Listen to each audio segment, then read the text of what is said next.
Hey, it's John McEnroe. I'm the guy setting you up on court today. I'll be helping you play the greatest sport on earth. Let's get started with the basic lessons. First off, we're talking about how to move around the court and how to hit the ball. Let's watch a demonstration, and then you can try it out for yourself. In this demo, you'll learn how to reposition on the court and how to hit the ball back to your opponent. Let's get into it. One of the main things behind a quality shot is player positioning. To get a better position, always try to move back behind the baseline and to the center of the court after your swing. That way, you're best placed for the next shot. Standing back and letting your opponent's shot bounce will increase your chances of hitting the ball back at the optimal waist height. Use the move input to move around the court and reposition in the center of the court behind the baseline after each shot. It's a pretty common mistake to stay in no man's land. No man's land is the area just inside the baseline up to the service line. Hitting the ball from here is hard. There's less time to react, and chances are that's where your opponent's shot will bounce to. A ball hit at your feet just before or after the bounce is always going to be tough to control. If you want to hit the ball after the bounce, it's best to stand farther back. Get close to the baseline and allow yourself some extra time to set your stance and get a comfortable shot from the waist. That'll get you some extra control and a more effective aim on your next shot. Now the player's back in an ideal position. Let's see how to deal with an incoming ball. Look, it's not rocket science. Press down on one of the shot inputs and release once the ball's getting close. That's how you do it. Playing with style. Okay, so quick recap. This is the stuff to take away from today. If you think you've got all that, we can move on. Or if you want to go back some steps, we can run through the demo again. Start off by hitting a few balls. Good job.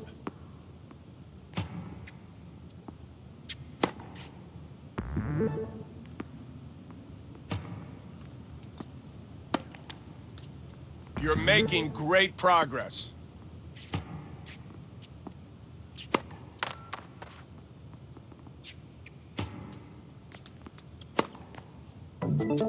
After each shot, return to the center of the court behind the baseline to get ready for your next shot.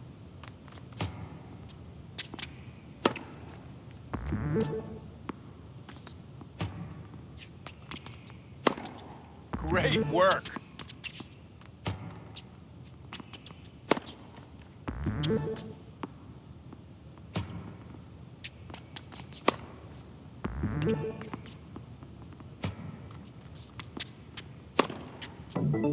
Great work.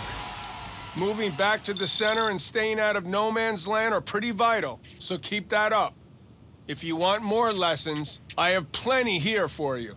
Don't be a stranger.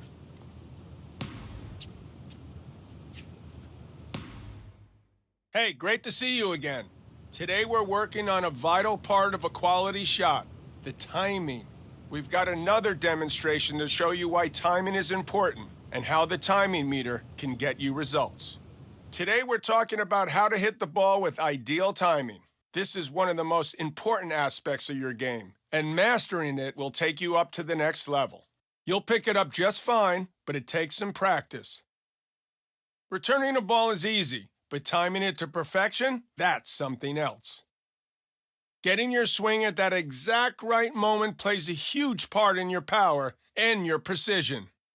There's 4 possible results here: too soon, good, perfect, and too late. The ideal time to release the input is just before the ball reaches you. And just to underline, it's all about when you release the input and not when it's pressed. The timing meter is something you can use to know exactly when to release the shot input to get perfect timing. It appears above the player whenever there's an incoming ball. Releasing the shot input when the meter's in the green will hit a shot with perfect timing. Let's watch this player hit a few more balls.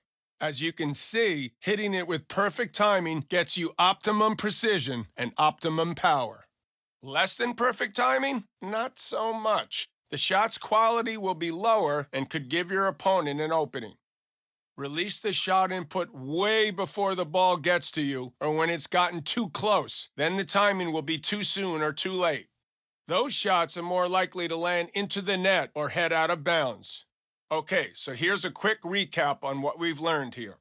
You think you got that? If not, we can run through the demo again. Let's have a warm-up. Hit a few balls, then we can focus on timing.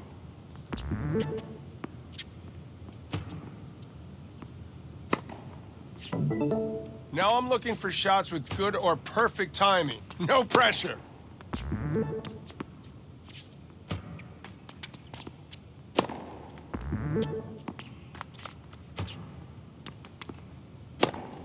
Great. Nice aim.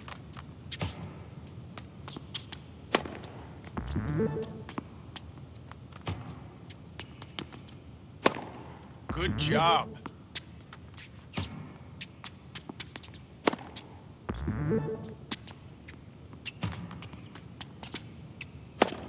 Keep trying.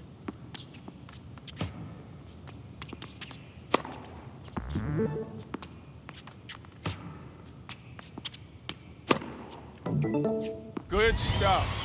Remember that hitting the ball with perfect timing will always give your shot power and precision. I'll see you next time you feel you need another tennis lesson. I'll be waiting.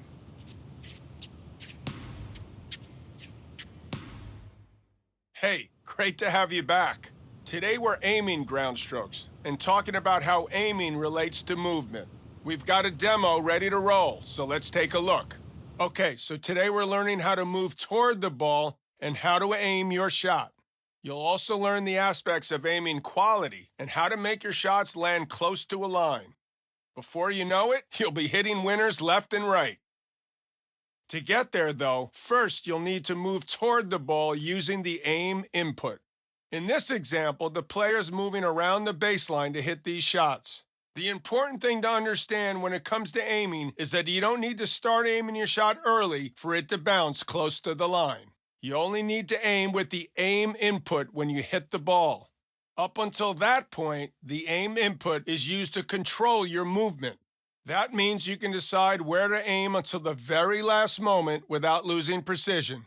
You can watch what your opponent is doing and decide where to aim right up to the moment you hit the ball.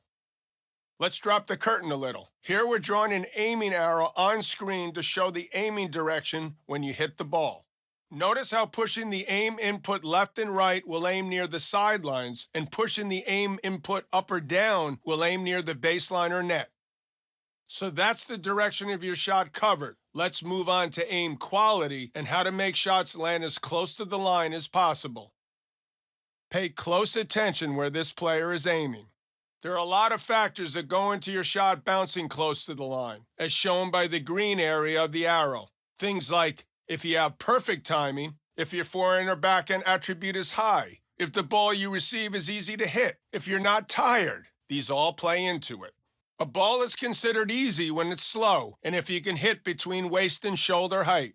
Let's go back to this player's aim. On the other hand, your shot is likely to bounce far from the line, where the arrow here is red, or even to go into the net when your timing is off, when your forehand or backhand attribute is low, when the ball you receive is hard to hit, or when you're getting tired. A ball is considered hard to hit when it's fast or low when it reaches you, or both. Look how this player pressed the aim input deep toward the right sideline. He hits the easy shot with perfect timing, and the ball goes in by the line and wins the point. Now we've got a similar shot, but the ball's moving fast, and the player's timing is too late. The ball sails out of bounds wide and into the doubles alley. That's obviously what you want to avoid. Next, look at this guy with high forehand and backhand attributes and how well he aims. See how it makes it so much harder for their opponent to return the ball with a quality shot? When this other player with lower attributes aims, not so good. They can't aim as close to the line as easily, making it far easier for their opponent to hit good shots and pile on the pressure. That's it for this lesson. Now get out there and put all these wise words into practice. I don't want them wasted.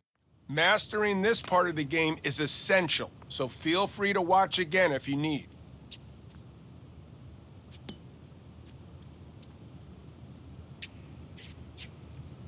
Here you can see an aim arrow, like we saw in the demo. This should help you understand when the transition from movement to aiming happens.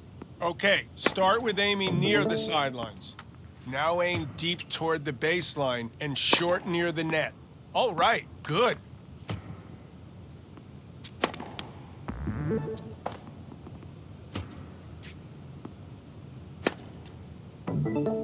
Now it's time to combine aiming techniques, so aim for the corners of the court.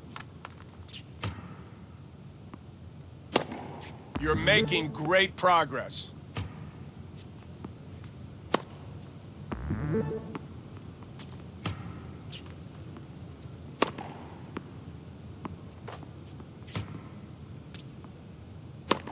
Don't worry, this is why we train.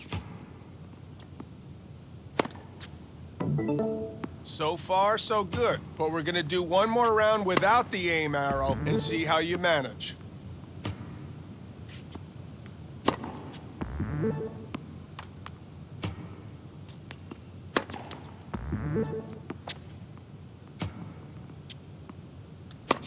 Keep at it.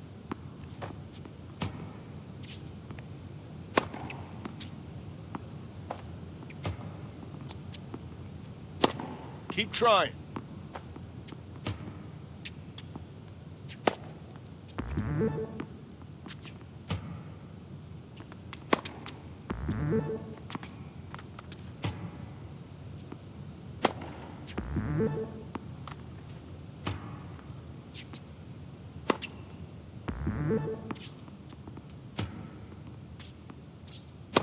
Don't worry, this is why we train.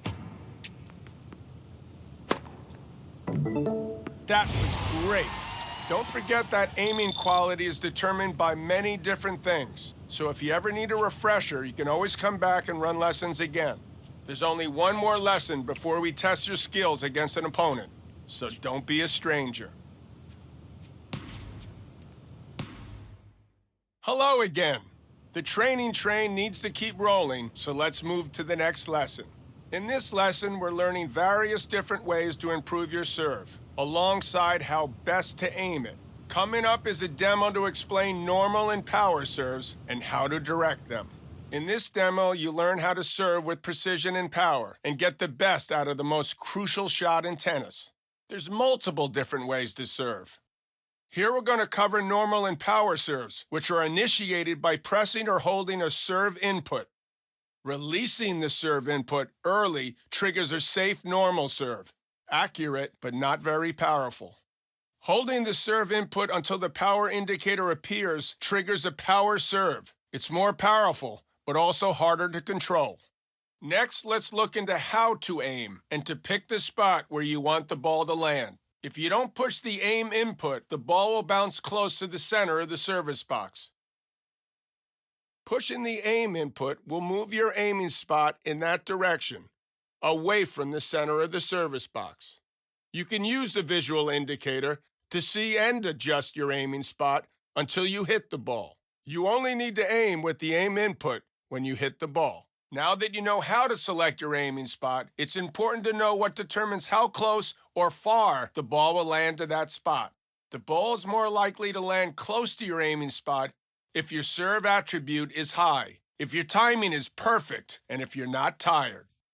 If your serve attribute is low, if your timing is off, or if you're tired, the ball will have a wider spread around your aiming spot. The shot will be less accurate. Okay, so let's get the rundown on what we've covered here. Do you feel you've got the measure of normal and power serves now? If not, as always, feel free to watch the demo through again.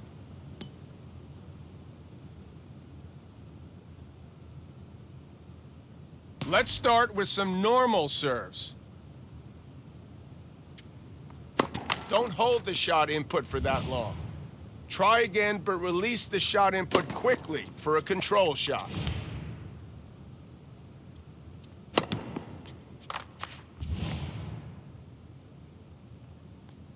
Be sure to quickly tap the serve input.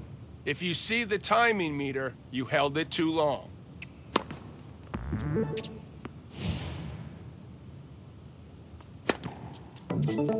Okay, time to move on to power serves.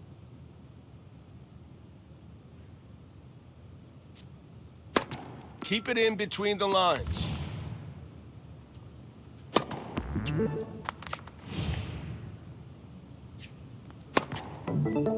Go ahead and continue with power serves, but I'm also going to need you to nail good or perfect timing. Get it with the next ball.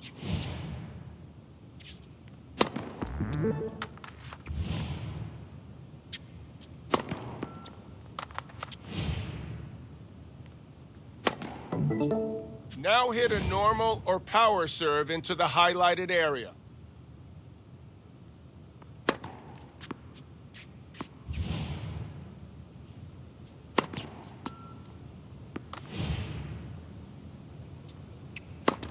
Keep at it.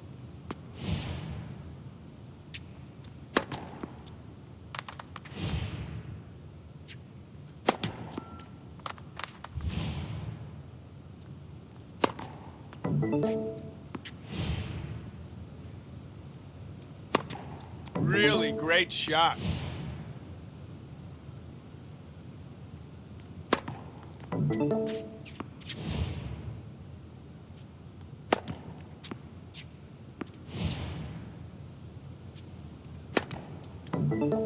Yeah, you're killing it out there.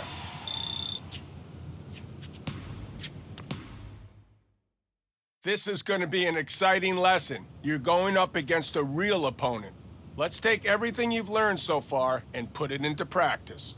Remember to keep moving and position yourself correctly on the court. Pay attention to your timing and aim your shots to make them difficult to reach for your opponent and to open the court for your next shot. Now I want you to show me you understand everything we've covered so far.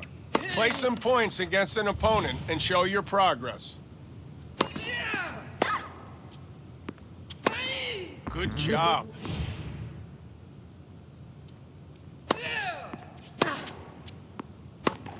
Be sure to release the shot input when the timing meter is in the green.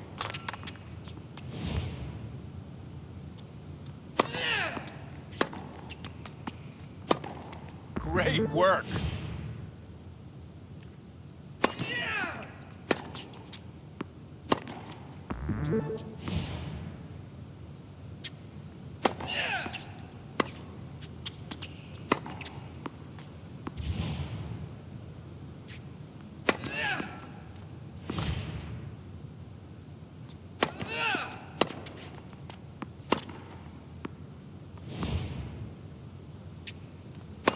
Focus on your timing.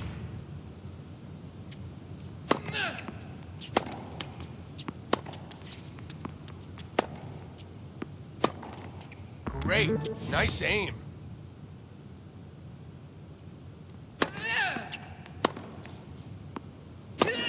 Really great work out there. If you want to take your game further, we've got more advanced lessons. And clearly, feel free to drop by and revisit these basic lessons whenever you feel the need.